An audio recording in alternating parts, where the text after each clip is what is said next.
주님의 은혜와 평안을 전합니다. 다 같이 신앙 고백하심으로 목요일 새벽 예배 하나님께 드리겠습니다. 나는 전능하신 아버지 하나님, 천지의 창조주를 믿습니다. 나는 그의 유일하신 아들, 우리 주 예수 그리스도를 믿습니다. 그는 성령으로 잉태되어 동정녀 마리아에게서 나시고 본디오 빌라도에게 고난을 받아 십자가에 못 박혀 죽으시고 장사된 지 사흘 만에 죽은 자 가운데서 다시 살아나셨으며 하늘에 오르시어 전능하신 아버지 하나님 우편에 앉아 계시다가 거기로부터 살아있는 자와 죽은 자를 심판하러 오십니다.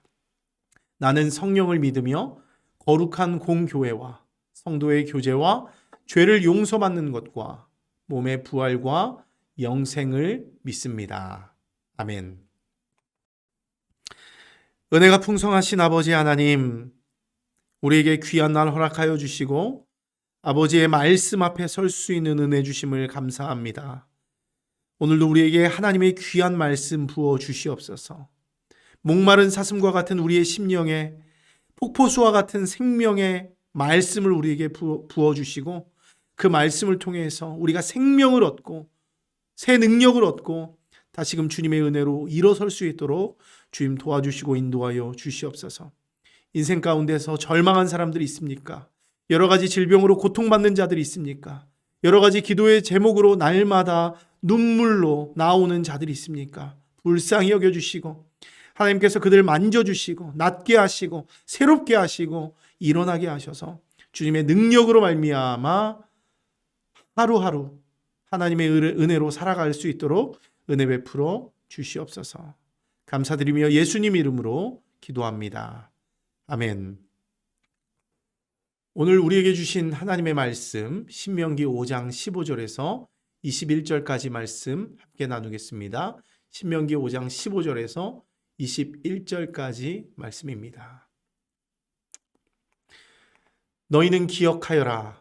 너희가 이집트 땅에서 종살이하고 있을 때에 주 너희의 하나님이 강한 손과 편팔로 너희를 거기에서 이끌어내었으므로 주 너의 하나님이 너에게 안식일을 지키라고 명한다. 너희 부모를 공경하여라. 주 너의 하나님이 명하신 것이다. 그래야 너희는 주 너희의 하나님이 너희에게 준 땅에서 오래 살면서 복을 누린다. 살인하지 못한다. 간음하지 못한다. 도둑질하지 못한다. 이웃을 모함하는 거짓 증언을 하지 못한다. 이웃의 아내를 탐내지 못한다. 이웃의 집이나 밭이나 남종이나 여종이나 소나 나귀나 할 것 없이 너희 이웃의 소유는 어떤 것도 탐내지 못한다. 아멘. 이 시간 우리에게 주신 하나님의 말씀을 다시 읽고 묵상하면서 잠잠히 주님 앞에 나아가는 시간을 잠시 갖도록 하겠습니다.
할렐루야. 예배 가운데 나오신 여러분 환영하고 축복합니다. 오늘 여러분들과 함께 나눌 말씀은요. 신명기 5장 15절에서 21절까지의 말씀을 나누려고 합니다.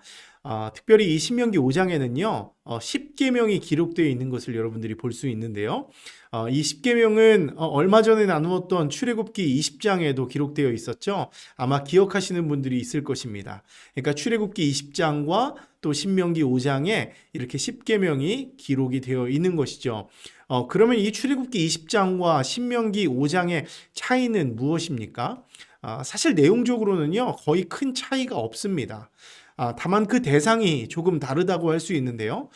출애굽기 20장은 출애굽한 1세대가 받은 말씀이라고 할 수 있어요. 출애굽에서 나온 그 사람들이 이제 모세로부터 또 하나님에게 받은 그런 말씀이죠. 그러면 신명기 5장에 나오는 10계명은 무엇인가? 출애굽의 1세대들이 다 죽고 없는 시점에서 출애굽 2세대들에게 하나님의 백성으로서 어떻게 살아야 하는가를 다시 교육하기 위해서 그 2세대들에게 그것을 교육해야 할 필요성을 느꼈기 때문에 그렇게 그 2세들에게 전한 말씀이라고 할 수 있습니다. 여러분, 그러면 이 10계명이 무엇인가요? 다시 한번 좀 간단하게 요약해 보면요. 10계명은 하나님이 이스라엘과 언약을 맺으면서 자기 백성된 이스라엘에게 주신 삶의 지침이라고 할 수 있습니다. 즉 하나님의 다스림을 받는 그런 백성된 자로서 이 땅에서 이제 어떻게 살아가야 하는지에 대한 중요한 지침이라고 할 수 있는 것이죠. 때문에 이제 하나님의 백성들은 어때요? 파라오의 법, 이 애굽의 바로의 법이 아닌 하나님의 법인 10계명을 따라서 살아가야 하는 것입니다. 여러분, 그러면 하나님이 이 10계명을 통해서 10가지의 계명을 통해서 백성들에게 요구하고 있는 것은 무엇인가? 여러분들이 잘 아시는 대로 이 유대교 전통에 따르면 모세오경에 모두 몇 가지의 율법이 있다고요? 613가지의 율법이 있습니다. 근데 이 613가지의 율법을 10개로 압축해서 요약한 것이 바로 10계명이라는 거예요. 또 이 10계명을 두 가지의 계명으로 또 요약할 수 있죠. 두 가지의 계명 무엇입니까? 바로 사랑의 이중계명, 하나님 사랑, 이웃 사랑입니다. 그래서 1계명부터 4계명까지는 하나님에 대한 의무 계명으로서 하나님 사랑을 말하고 있죠. 그리고 5계명에서 10계명까지는요.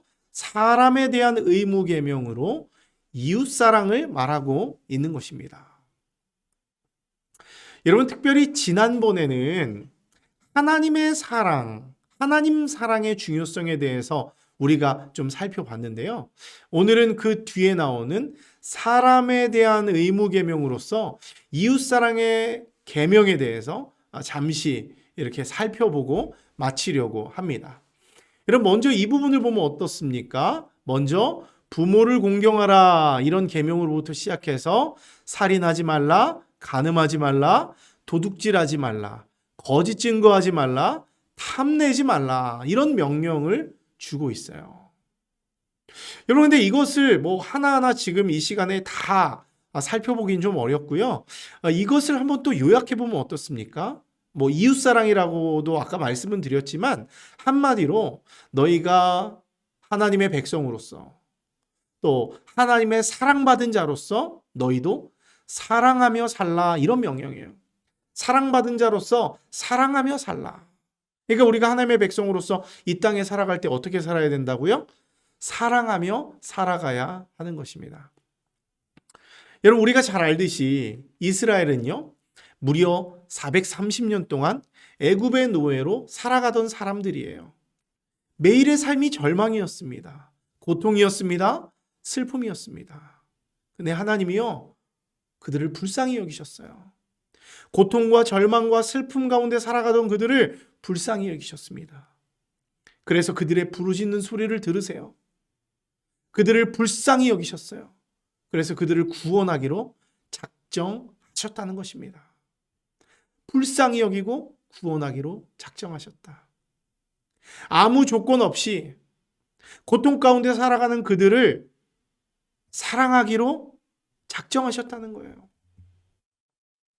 그래서 그들을 고통과 절망으로부터 하나님이 구원해 주세요.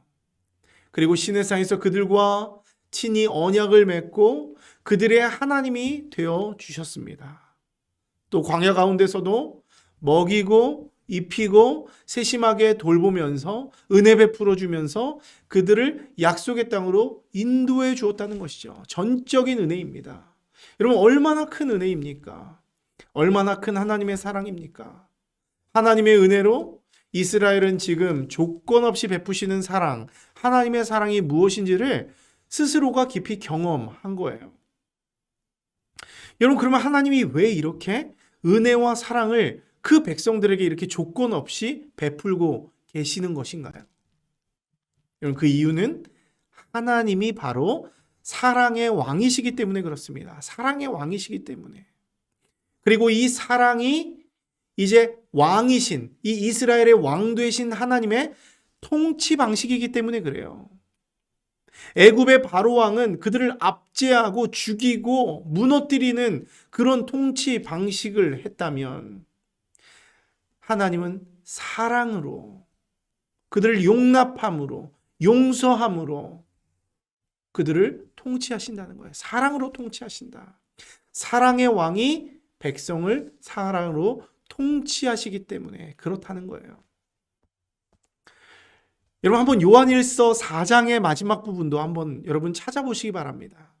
뭐라고 말씀하고 있나요? 하나님을 사랑하는 자는 또한 그의 형제를 사랑해야 한다 말해요. 우리가 형제를 사랑해야 하는 이유는 뭐라고 말합니까? 하나님이 먼저 우리를 사랑하셨기 때문이다, 이렇게 말해요. 또 뭐라고 이야기합니까? 하나님을 사랑하노라 하고 그 형제를 미워하면 이는 거짓말하는 자다, 이렇게 말씀하고 있는 것이죠.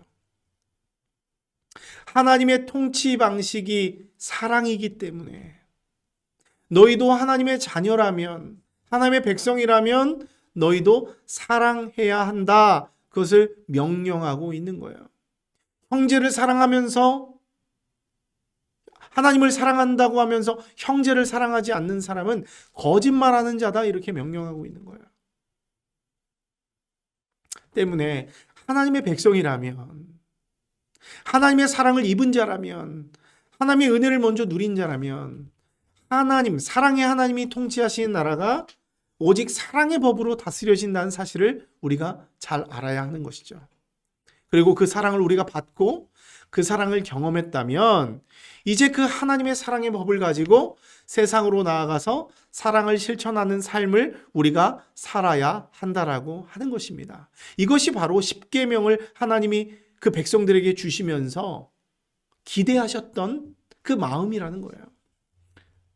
사랑하는 성도 여러분, 저는 오늘 이 십계명, 이 이웃사랑의 계명을 묵상하면서 우리가 일일이 다 살펴보진 않았지만 하나님이 우리에게 무엇을 원하시는지 너무나 잘 알게 되는 것 같아요.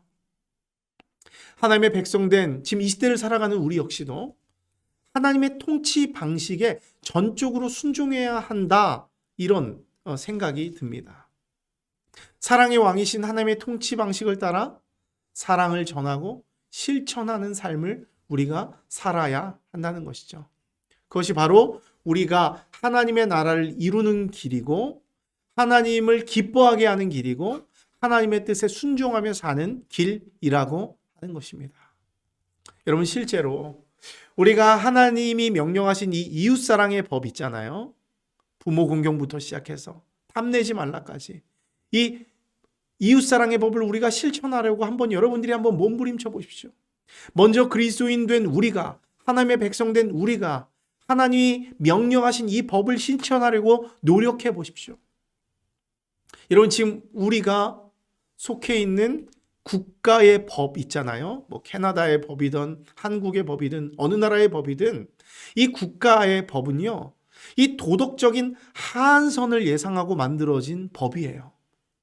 굉장히 기준이 낮습니다. 그래서 그 기준이 조금만 높아도 사람들은 지키기 어려워해요. 그 기준을 많이 높이면 감옥 갈 사람이 너무나 많아집니다. 그래서 이 국가의 법은 자꾸 그 법의 기준을 낮춰요. 지키지 못하니까. 근데 반면에 하나님이 명령하신 이 이웃사랑의 법은 어떻습니까? 수준이 아주 높아요. 수준이 아주 높습니다. 여러분, 이 보십시오. 생각보다 이 쉬운 법이 아닙니다. 하나님은 그 백성들에게 높은 사랑의 잣대, 높은 도덕의 잣대를 요구하고 있어요. 때문에 하나님의 백성들이 이 하나님이 명령하신 이 이웃사랑의 법만 우리가 잘 지켜도요, 우리는 어떻게 됩니까? 하나님의 백성들 어떻게 돼요? 누가 말하지 않아도 그냥 이 국가의 법을 그냥 초과 준수하는 셈이 된다는 거예요. 굳이 우리가 이 국가의 법을 잘 지키려고 노력하지 않아도 자연스럽게 이 국가의 법을 잘 준수하는 사람이 된다는 것이죠. 여러분, 때문에 스스로 이웃사랑의 계명, 그리고 하나님의 이 십계명 전체를 잘 지키려고 하는 사람들이 많아지면 많아질수록 이 국가 안에, 우리 지역 안에, 이 국가 공동체 안에 범죄율은 줄어들 수밖에 없다는 거예요. 여러분, 생각해 보십시오. 부모를 공경합니다. 살인하지 않습니다. 간음하지 않습니다. 도둑질하지 않습니다. 거짓 증거하지 않습니다. 탐내려고 하지 않습니다. 여러분, 이렇게 이것을 지키려고 하는데, 이런 법들을 어기려고 하지 않는데, 여러분, 무슨 법이 필요하겠습니까? 자연스럽게 법원이나 경찰 조직이나 군대나 이 교도소의 기능이 줄어들 거라는 거예요. 필요성이 줄어들 수밖에 없다는 거예요. 언제요? 하나님의 백성들, 믿음의 백성들이 이 하나님의 법을 지키기만 해도, 잘 준수하려고 몸부림치기만 해도 줄어든다는 것이죠. 그러니까 이 하나님의 십계명이 별거 아닌 것 같지만 얼마나 높은 수준의 법인지 여러분들이 오늘 이 말씀만 잘 보아도, 이 이웃사랑의 계명을 우리가 지키려고 노력하려고만 해도 이 국가의 도덕적 수준이 올라가고 범죄율이 낮아질 수밖에 없다는 거예요. 때문에 여러분, 우리는 하나님의 백성으로서 이 이웃사랑의 법을 준수하기 위해서 몸부림치는 여러분들 될 수 있기를 바랍니다. 우리가 이렇게 이웃사랑의 법을 준수하려고 몸부림치기만 해도 자연스럽게 이게 이웃사랑이 된다는 것이죠. 그렇게 몸부림치는 그리스도인들이 많아질수록, 혹은 그런 몸부림치는 교회가 많아질수록 분명히 세상은 변할 것입니다. 그리고 우리가 얼마나 기도합니까? 하나님, 우리가 이 세상을 살아가면서 빛과 소금의 역할을 감당하기 원합니다. 세상을 썩지 않게 만드는 소금 되기 원합니다. 기도하잖아요. 어떻게 합니까? 하나님께서 그 백성들에게 주신 가장 기본적인 법인 이 십계명을 잘 지키고, 또 우리가 이 법을 준수하려고 몸부림치기만 해도 하나님의 소금된 역할을 감당할 수 있게 된다는 것입니다. 사랑하는 성도 여러분, 물론 우리가 이것을 완벽하게 완전하게 지킬 수 없습니다. 하지만 우리는 예수 그리스도를 구주로 믿는 자로서 예수를 닮아가야 하는 것이죠. 예수님은 이 율법의 완성이 되어주셨습니다. 사랑으로 그 완성이 되어주셨어요. 이웃사랑의 법을 먼저 완벽하게 실천하셨습니다. 때문에 예수님의 그 모범, 예수님의 삶을 하나의 모범 답안 삼아서 그 예수님을 닮아가려고 우리가 몸부림치기만 해도 우리는 이웃사랑의 법을 잘 지키는 그런 믿음의 성도들이 될 수 있다고 하는 것입니다. 여러분, 오늘 여러분의 삶의 현장에서 그런 믿음의 성도들 되길 원합니다. 어디서 무엇을 하든지, 누구를 만나든지 이웃사랑의 법을 지키면서 몸부림치면서 주님 나라 오기를 고대하고 소망하고 여러분이 있는 자리에서 빛과 소금의 역할을 잘 감당할 수 있는 믿음의 성도들 될 수 있기를 주님의 이름으로 축원합니다. 함께 기도하겠습니다. 참 좋으신 하나님 아버지, 감사합니다. 오늘도 주님의 말씀 앞에 서게 하시고 주님의 말씀을 들음으로 말미암아 결단하고 그 뜻대로 살기를 또 이렇게 다짐하게 하신 것 감사드립니다. 오늘 특별히 십계명 중에서 이웃사랑의 법에 대해서 우리가 잠시 살펴보았습니다. 하나님께서 우리에게 이 법을 주신 이유를 우리가 오늘 말씀을 통해서 알게 됩니다. 하나님이 사랑의 왕이시기 때문에, 하나님의 나라가 사랑으로 통치하는 나라이기 때문에, 주님이 그 통치 방식을 유지하고 있기 때문에, 그리고 우리가 그 사랑의 은혜를 입은 자이기 때문에 우리 역시도 그 사랑을 전하며 실천하는 삶을 살아야 하는 줄로 믿고 그것을 알게 되었습니다. 하나님, 우리가 이 땅을 살아갈 때 특별히 오늘 말씀과 같이 그 사랑의 법을 실천하는 사람들 될 수 있도록 도와주시고 인도하여 주시옵소서. 특별히 세상이 어둡습니다. 법이 있음에도 불구하고 무법 시대를 살아가고 있는 것 같습니다. 하지만 그럼에도 불구하고 우리가 이 땅에서 어떻게 살아가야 하겠습니까? 우리가 먼저 하나님의 법을 지킬 때 이 세상의 법도 자연스럽게 지켜지고 이 땅의 도덕성이 올라가고 이 땅의 범죄율이 낮아진다고 우리가 오늘 배웠사오니, 하나님, 우리가 이 땅을 살아가면서 하나님의 법을 잘 지킴으로 이 땅에 썩어가는 것을 더 이상 썩지 않게 만들고 다시금 하나님의 법이, 하나님의 기준이 이 땅 가운데 반드시 세워질 수 있도록 우리가 그리스도인으로서 그 역할 잘 감당하며 하나님의 빛이요 소금된 삶 살아갈 수 있도록 주님 우리 가운데 은혜 베풀어 주시옵소서. 오늘도 이제 우리의 삶의 현장 가운데 나아갑니다. 우리가 어디서 무엇을 하든 누구를 만나든 이웃사랑의 법을 실천하면서 하나님의 영광 드러내는 그런 믿음의 성도들 될 수 있도록 하나님 은혜 베풀어 주시옵소서. 감사드리며 예수님 이름으로 기도합니다. 아멘. 하늘에 계신 우리 아버지, 아버지의 이름을 거룩하게 하시며 아버지의 나라가 오게 하시며 아버지의 뜻이 하늘에서와 같이 땅에서도 이루어지게 하소서. 오늘 우리에게 일용할 양식을 주시고 우리가 우리에게 잘못한 사람을 용서하여 준 것 같이 우리 죄를 용서하여 주시고 우리를 시험에 빠지지 않게 하시고 악에서 구하소서. 나라와 권능과 영광이 영원히 아버지의 것입니다. 아멘.